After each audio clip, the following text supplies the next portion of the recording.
Hey guys what's up, क्या हाल चाल है आप सबके। आई होप कि जैसे भी हो बहुत सही हो। आज की कहानी हमसे वीर ने शेयर करी है। वीर जो कि फूड एंड एग्रीकल्चर का स्टूडेंट था। कॉलेज के टाइम में इनका एक ग्रुप हुआ करता था और सेकंड सेमेस्टर में इनके पास एक प्रोजेक्ट आता है कि कोई से भी एक फूड प्रोडक्ट को लेकर आपको उस पर डीप डाउन रिसर्च करनी है। तो इनके ग्रुप में एक करेक्टर रहता है राहुल नाम का। अब ये जो राहुल होता है ये बहुत चिल टाइप का लड़का होता है। मतलब ये आज में जीने वाला इंसान है, कल क्या होगा उसको बिल्कुल फिक्र नहीं है। तो राहुल का दिमाग चलता है और बोलता है चलो टी पे रिसर्च करते हैं और उसके लिए असम चलते हैं। मतलब आप सोच रहे हो उसका दिमाग किस हद तक चल रहा है कि वो असम जाने को रेडी, दिल्ली से सीधा असम सिर्फ रिसर्च करने के लिए। मतलब ऐसा सारे कॉलेज वालों को लगता है लेकिन ऐसा नहीं होता। दरअसल राहुल के घर वाले बड़े स्ट्रिक्ट रहते हैं और राहुल को कहीं घूमने नहीं दिया जाता था। तो राहुल सोचता है कि यार अगर प्रोजेक्ट का नाम लूंगा तो घर वाले भी मान जाएंगे। घर वालों को बोलूंगा प्रोजेक्ट के नाम पे जा रहा हूँ और वहां जाके मस्त अपना एक्सप्लोर करूंगा, घूमूंगा फिरूंगा, मजे करूंगा। उसको प्रोजेक्ट से ज्यादा कुछ लेना देना भी नहीं था, वो तो पढ़ाकू भी नहीं था। लेकिन ऐसे ही अपने घर पे जाके बोल देता है बहुत इंपॉर्टेंट प्रोजेक्ट है, मैं बहुत सीरियस हूँ और सबने एक एक चुन लिया है, तो मैं सोच रहा हूँ कि टी के ऊपर थोड़ी सी रिसर्च करी जाए। घर वालों को भी लगता है कि राहुल तो यार बड़ा सीरियस हो गया अचानक से, तो उसको जाने के लिए परमिशन दे दी जाती है। अब इनका ग्रुप तो वैसे 4-5 लोगों का होता है लेकिन मेन इसमें राहुल, वीर और कार्तिकेय होते हैं। तो ये सब क्या करते हैं कि यहाँ से बैठते हैं ट्रेन में और निकल जाते हैं सीधा असम के लिए। अब ये जब असम पहुंचते हैं तो वहाँ पे आगे पीछे हर जगह होटल वोटल पूछते हैं, लेकिन सारे होटल इनके बजट से थोड़े से ऊपर जा रहे होते हैं। कहीं कहीं लिमिटेड रूम्स होते हैं, मतलब ऐसा होता है कि 3 लोग यहाँ रहेंगे, 2 लोग वहाँ रहेंगे। तो ये बोलते हैं नहीं यार, रहना तो एक साथ है। जहाँ पे एक्सप्लोर करने वाले थे वहीं पास में एक हॉस्टल सा होता है, तो ये बोलते हैं हम वहीं पे रह लेंगे। एक ही रूम में 5 लोग भी रह सकते हैं और आराम से अपना एक्सप्लोर भी कर सकते हैं, क्योंकि टी जो गार्डन्स थे वो सारे ज्यादा दूर नहीं थे यहाँ से। तो फाइनली ये उस हॉस्टल में चले जाते हैं। अब ये जो बात है ये 2014 की है, तब की जब गूगल मैप्स इतना ज्यादा कॉमन नहीं था कि बस जगह का नाम डाला और सीधा डायरेक्शन मिल गई। तो ये जो लोग होते हैं ये आसपास के लोकल लोगों से बातें करते हैं, वहाँ पे जानकारी इकट्ठा करते हैं, कहाँ पे इनको जाकर रिसर्च करनी चाहिए, कहाँ पे नहीं जाना चाहिए, सब कुछ। इनके शुरू के 2 दिन तो काफी बढ़िया बीतते हैं। इन्होंने टी प्लकिंग में भी हेल्प करी, सब कुछ एकदम सॉर्टेड सा चल रहा था। लेकिन इनके बीच एक ऐसा इंसान था जो कि अलग ही अपनी ही दुनिया में जी रहा था। उसका नाम था राहुल। वीर नोटिस करता है कि ये जो राहुल भाई है ये तो अलग ही दुनिया में जी रहे हैं। मतलब हर दिन बैठ के बस अपने आप में हंसता रहेगा, ऊपर आसमान की तरफ देखता रहेगा, कुछ ना कुछ सोचता रहेगा। अब वीर ये बात कार्तिकेय को बताता है तो कार्तिकेय बोलता है बड़ी जल्दी नोटिस करा, मैं तो शुरू से इसे देख रहा हूँ, ये सर जी कुछ तो ख्याली पुलाव पका रहे हैं। अब राहुल क्या करता है ना, पूरी तरीके से एकदम तैयार हो जाता है, एकदम अच्छे से कपड़े, नए नए कपड़े, पूरा इतर वितर लगाकर कहीं जाने लगता है। तो वीर बोलता है चल आजा, इससे पूछते हैं कहाँ जा रहा है। कार्तिक बोलता है नहीं रुक जा, इसे पूछेंगे नहीं, हम इसका पीछा करेंगे, देखते हैं कहाँ जाता है, क्या करता है। और ये दोनों अब राहुल का पीछा करने लग गए हैं। अब कुछ देर तक तो ये लोग राहुल के पीछे चल रहे हैं, उसका पीछा भी कर रहे हैं और देख रहे हैं कि ये भाई साहब जा कहाँ रहे हैं। लेकिन बीच में ऐसा होता है कि एकदम से गाड़ी सी आ जाती है, तो ये दोनों बीच में रह जाते हैं। गाड़ी वाड़ी एक क्या होता है ना, ये लोग यहाँ से जैसे रोड है मान लो, तो एक बंदा गया, 2 बंदा गया, तो गाड़ियाँ वेट करेगी। लेकिन जैसे एक बार गाड़ी निकलना शुरू होगी तो उसके पीछे सारी गाड़ियाँ निकलना शुरू होगी, फिर तब तक वो निकलेंगी जब तक पीछे तक गाड़ियाँ। यहाँ पे क्योंकि कोई ट्रैफिक लाइट्स नहीं थी तो वीर और कार्तिक यहीं खड़े रह गए। 1 गाड़ी, 2 गाड़ी, 3 गाड़ी, जाती जाती जाती काफ़ी ज़्यादा गाड़ियाँ जाने लग गई थी।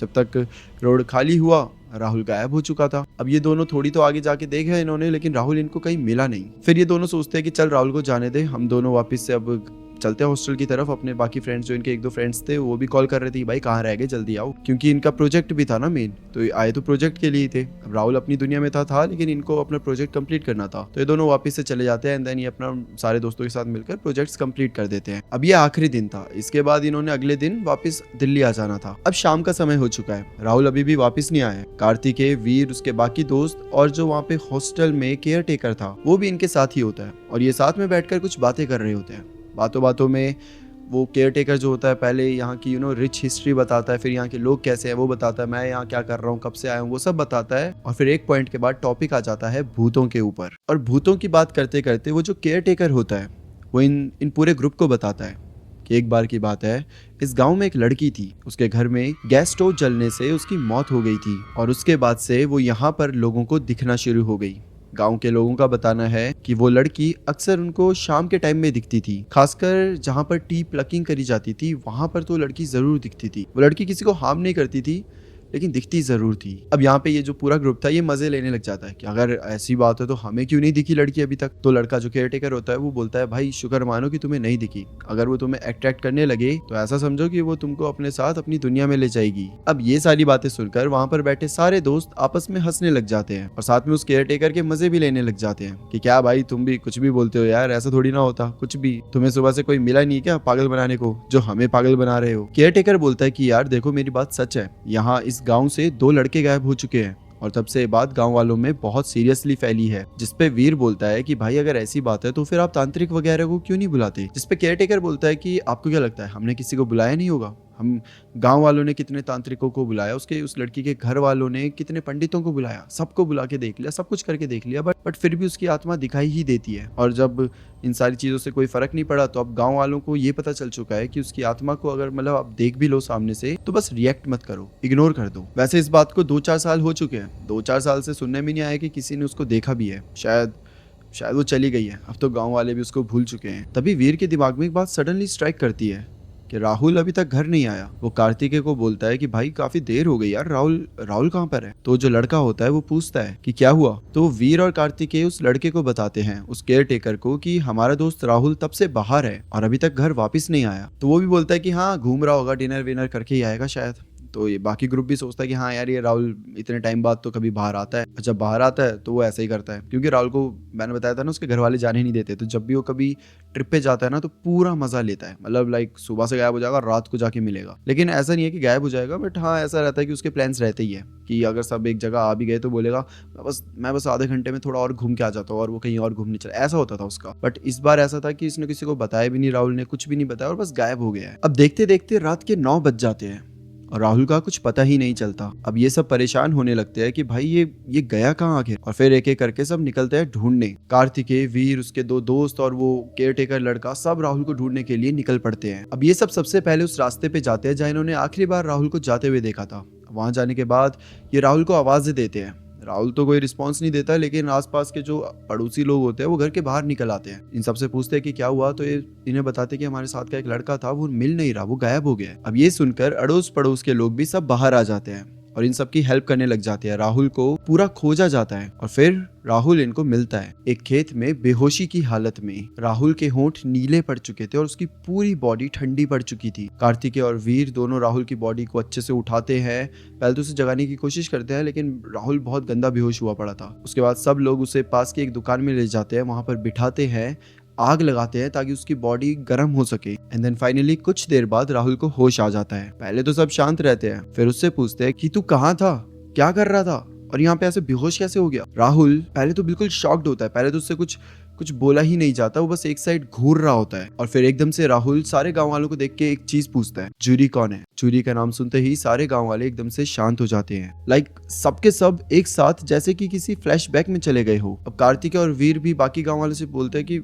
कौन है जूरी, आप लोग ऐसे शांत क्यों हो गए हो, बताओ तो। तब वो लड़का जो केयरटेकर होता है वो इन दोनों को बताता है, जूरी वही है जिसके बारे में मैंने आपको बताया था। अब ये दोनों एक दूसरे को देख रहे हैं और इन्हें लग रहा है शिट भाई, अभी तक तो हम इस सब चीजों को मजाक समझ रहे थे, ये सब तो रियल है। और तब राहुल बताता है कि पहले दिन जब मैंने यहाँ पर कदम रखा था तभी मुझे ज्यूरी मिली थी टी वाले खेत में, और उसको देखते ही मैं पागल सा हो गया था, मैं उसके पीछे लट्टू हो गया था। वो देखने में बिल्कुल नॉर्मल थी पर पता नहीं क्या था कि मैं उसकी तरफ बिल्कुल अट्रैक्ट होता गया। राहुल का बताना है कि वैसे तो मैंने उससे बात नहीं करी, मैं बस उसे देखकर अपने हॉस्टल में आ गया था, लेकिन उसी दिन रात में ज्यूरी हॉस्टल के नीचे खड़ी थी और राहुल ज्यूरी को देखते ही उससे मिलने जाता है। और तब उस लड़की ने अपना नाम बताया, ज्यूरी। उस दिन तो चली गई, लेकिन राहुल पूरी रात भर सो ही नहीं पाया। और फिर अगला दिन आता है। राहुल ज्यूरी के बारे में भूल गया था क्योंकि वो प्रोजेक्ट के काम के चक्कर में बिजी था, पर शाम होते होते उसके दिमाग में ज्यूरी का चेहरा बार बार घूम रहा था। और फिर राहुल ज्यूरी से मिलने जाता है। ज्यूरी और राहुल ने ज्यादा बातें नहीं करी, इनफैक्ट कुछ भी बातें नहीं करी, बस दोनों शांत थे, चुप थे। राहुल के मन में कई सवाल थे, पर न जाने क्या था जो कि राहुल को रोक रहा था ज्यूरी से बात करने से। राहुल को बताना है कि राहुल और ज्यूरी बस चुपचाप खड़े हैं। और एक समय आता है जब ज्यूरी राहुल को बोलती है कि क्या तुम मेरे साथ चलोगे। पर दूसरी साइड राहुल को ये सब ढूंढने लग रहे थे, इन सब की आवाज़ें सुनाई दे रही थी। तो राहुल इन्हें बोलता है कि शायद मेरे दोस्त आ गए, मैं पहले उनसे जाके एक बार बात कर लेता हूँ, फिर उसके बाद जो भी तुम बोलोगी अपन आराम से बात करेंगे। अब जैसे राहुल मुड़ता है अपने दोस्तों, क्योंकि अभी तक राहुल को इनके चिल्लाने की आवाज़ आ रही थी, जो ये चिल्लाए जा रहे थे राहुल राहुल राहुल। तो राहुल जैसे ही इनकी तरफ मुड़ता है, जूरी एकदम से गायब हो जाती है। पूरे खेत में रात के अंधेरे में राहुल सिर्फ अकेला वहाँ खड़ा रहता है, और तब जाके राहुल को फील होता है कि जूरी कोई लड़की नहीं थी बल्कि एक आत्मा थी। और ये जो फीलिंग होती है इतनी डरावनी, इतनी ज़्यादा सडन और इतनी ज़्यादा शॉकिंग होती है कि राहुल वहीं पर बेहोश हो जाता है। उसके बाद फिर ये सारे दोस्त लोग आते हैं, राहुल को उठाते हैं, और अब ये राहुल ये सारी कहानी सुना रहा है। ये जो जूरी थी, इसने राहुल को कुछ हर्ट नहीं करा, कुछ भी नहीं करा। और जैसा कि उस केयर टेकर ने बताया भी था कि जूरी किसी को हर्ट नहीं करती है, बस दिखाई देती है। और ऐसे ही राहुल के साथ हुआ था, राहुल को सिर्फ दिखाई दी थी। उसके बाद ये सब एक मंदिर में जाते हैं, पूजा भी करते हैं, ताकि अगर कुछ भी नेगेटिव एनर्जी कुछ भी राहुल के साथ हो तो वहीं पर उतर जाए। एंड देन फाइनली अगले दिन की सुबह ये लोग वापस दिल्ली आ जाते हैं। वीर का बताना है कि उसके बाद इनकी लाइफ नॉर्मल चली है। कोई ऐसा कुछ कभी कभी होता है आपके साथ एक नेगेटिव एनर्जी अटैच हो जाती है, तो बाद में भी कुछ बुरा होता रहता है, नेगेटिव फीलिंग आती रहती है या बुखार आ जाता है, कुछ होता है। राहुल के साथ ऐसा कुछ नहीं हुआ था, उसे ना बुखार आया था, ना उसकी तबीयत खराब हुई, ना ही कुछ हुआ, बल्कि वो तो अभी भी सेम है, अपनी दुनिया में खोया रहता है। और ये जो जूरी वाली कहानी है ना, अब ये दोस्त लोग जब भी रियूनियन होता है या कहीं और चले गए, नए लोगों से बातें कर रहे हैं, कुछ भी, तो राहुल अपनी ये कहानी ज़रूर सुनाता है कि तुम्हें पता है मेरे साथ क्या हुआ था, मुझे एक भूतनी दिखी थी। और राहुल आज भी कहता है कि भाई भूतनियाँ होती तो बहुत सुंदर है। मतलब राहुल की किस्मत है कि उसे ये वाली भूतनी मिली, क्योंकि अगर कुछ और मिल जाता तो शायद राहुल का पूरा परसेप्शन बदल जाता। वेल, ये थी राहुल की कहानी, ये थी वीर की कहानी, जो कि ज्यादा डरावनी नहीं है, बट एक चीज हमें सिखाती है कि जरूरी नहीं है कि हमेशा भूत प्रेत जो होते हैं ये हमेशा नेगेटिव हो या फिर ज्यादा डरावने या हार्मफुल हो। कभी कभी इस टाइप की आत्माएं भी होती है, इस टाइप की एनर्जीज भी होती है जो किसी को हार्म नहीं करना चाहती, जो बस दिखाई देती है। तो हर समय हर वक्त आपको इन सब चीज़ों से डरना ज़रूरी नहीं है। कभी कभी आपको ऐसा भी सोचना है कि ज़रूरी नहीं है कि सामने वाला हमें हार्म ही करना चाहता हो, बस दिखाई दिया, ठीक है। एक वर्ल्ड है जहाँ पे दोनों टाइप की एनर्जीज रह रही हैं, कभी हम उनसे टकरा जाते हैं, कभी वो हमसे टकरा जाती है, तो इट्स ओके, बट इतना निडर भी नहीं बनना है कि कुछ बेवकूफ़ी कर लो। सो या दैट्स इट फॉर टुडे। फिर मिलते हैं किसी और टॉपिक के साथ, तब तक के लिए bye bye and take care.